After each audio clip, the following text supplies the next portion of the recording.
السلام عليكم ورحمة الله وبركاته. الحمد لله الذي هدانا لهذا وما كنا لنهتدي لولا أن هدانا الله. اللهم صل وسلم على نبينا محمد صلى الله عليه وسلم. أما بعد، أعوذ بالله السميع العليم من الشيطان الرجيم من همزه ونفسه ونفخه. قل تعالوا أتل ما حرم ربكم عليكم ألا تشركوا به شيئا وبالوالدين إحسانا. صدق اللہ العظیم. حضرات محترم، نصیحتوں کے متعلق چند باتیں آپ کے سامنے اختصار کے ساتھ بیان کی جا رہی ہیں. اللہ تعالیٰ کی توفیق سے پچھلی چند نشستوں میں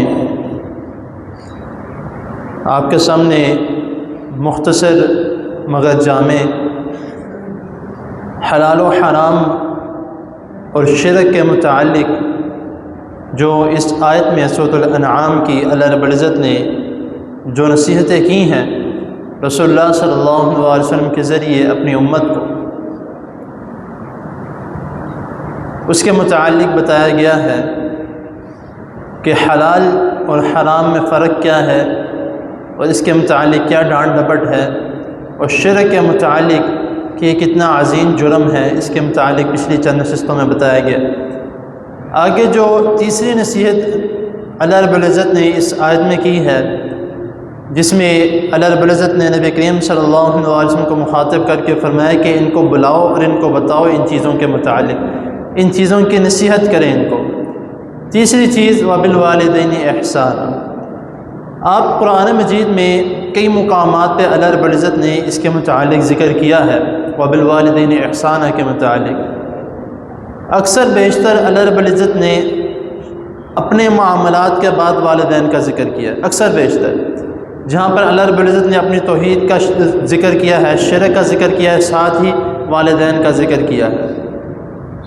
آپ 5ویں سپارے میں سورۃ النساء میں دیکھتے ہیں، اس میں بھی اللہ رب العزت نے شرک کے بعد، توحید کے بعد جس کا ذکر کیا ہے، والدین کا ذکر کیا ہے. اس کے علاوہ بھی اللہ رب العزت نے بنی اسرائیل میں مکمل ایک رکوع میں والدین کا ذکر کیا ہے. تو اللہ رب العزت کے بعد اللہ تعالیٰ جو ہمیں بتانا چاہ رہے ہیں کہ جس کا سب سے زیادہ احترام کرنا ہے، جس کا سب سے زیادہ جو ہے وہ عزت کرنی ہے اور جس کی سب سے زیادہ ماننی ہے وہ والدین ہے. اور اکثر جو ہے آپ نے گاڑیوں کے پیچھے لکھا ہوا دیکھا ہوگا یا پوسٹرز وغیرہ کے پیچھے لکھا ہوتا ہے کہ یہ سب میری ماں کی دعا ہے. یہ طریقہ، یہ جملہ جو ہے وہ درست نہیں ہے. جب اللہ رب العزت نے قرآن مجید میں والدین کا ذکر، تثنیہ کا ذکر کیا ہے، تو ہر جگہ پہ دونوں کا ذکر آئے گا، کسی ایک کا ذکر نہیں ہوتا. جب اللہ رب العزت نے قرآن مجید میں جس جگہ پہ بھی والدین کا ذکر کیا ہے وہاں پہ تثنیہ کا ذکر کیا ہے. تو اگر کسی نے یہ لکھ کے لگانا بھی ہے تو وہ لازمی یہ لکھ کے لگائیں کہ یہ میرے ماں باپ کی دعا ہے. دوسرا جو ہے والدین کے ساتھ احسانات کے متعلق، تو وہ ہم ساری زندگی میں جو ہے خدمت کرتے رہیں تو احسانات نہیں اتار سکتے. اس کے متعلق کئی احادیث، اس کے متعلق کئی آیات اللہ رب العزت نے ہمیں بتائی ہیں. لیکن جو طریقہ کار قرآن مجید نے، جو طریقہ کار نبی کریم صلی اللہ علیہ وسلم نے ہمیں سکھایا ہے، اگر اس کے مطابق ہم چلتے ہیں تو حق تو ادا نہیں کر سکتے، لیکن جتنی زیادہ ہو سکے ان خدمات کو سر انجام دے سکتے ہیں جو اللہ رب العزت نے ہمیں بتائی ہیں، رسول اللہ صلی اللہ علیہ وسلم نے ہمیں بتائی ہیں. اور اس آیت میں ادھر مختصر ہے، لیکن جو آیت بنی اسرائیل میں ہے وَقَضَىٰ رَبُّكَ أَلَّا تَعْبُدُوا إِلَّا إِيَّاهُ وَبِالْوَالِدَيْنِ إِحْسَانًا إِمَّا يَبْلُغَنَّ عِندَكَ، ادھر تو اللہ رب العزت نے مکمل طریقہ کار بتایا ہے کہ کس طرح ان کی خدمت کرنی ہے، کس طریقے سے جو ہے وہ ان کی بات ماننی ہے وغیرہ وغیرہ، ہر چیز کے متعلق. اور سورۃ بقرہ میں ادھر بھی اللہ رب العزت نے اس کے متعلق کہ ہم نے صرف تمہیں ہی نہیں، تم سے پہلے جو قومیں گزر چکی ہیں ان کو بھی اس بات کا حکم دیا تھا کہ اپنے والدین کے ساتھ اچھا سلوک کرو. تو اس کے متعلق انشاءاللہ تعالیٰ ایک دو آیات کے ساتھ جو اگلی نشست میں انشاءاللہ تعالیٰ تھوڑا اور مزید جو ہے تفصیل سے، اور سورہ بنی اسرائیل میں جو مکمل یہ آیت ہے اس کے ترجمے کے ساتھ انشاءاللہ تعالیٰ اگلی نشست میں بیان کیا جائے گا۔ تو یہ جو نصیحتوں کا سلسلہ ہے، ایک آیت میں اللہ رب العزت نے سورۃ الانعام کی جو قل تعالوا اتل ما حرم، اس میں اللہ تعالیٰ نے کئی نصیحتوں کا ذکر کیا ہے۔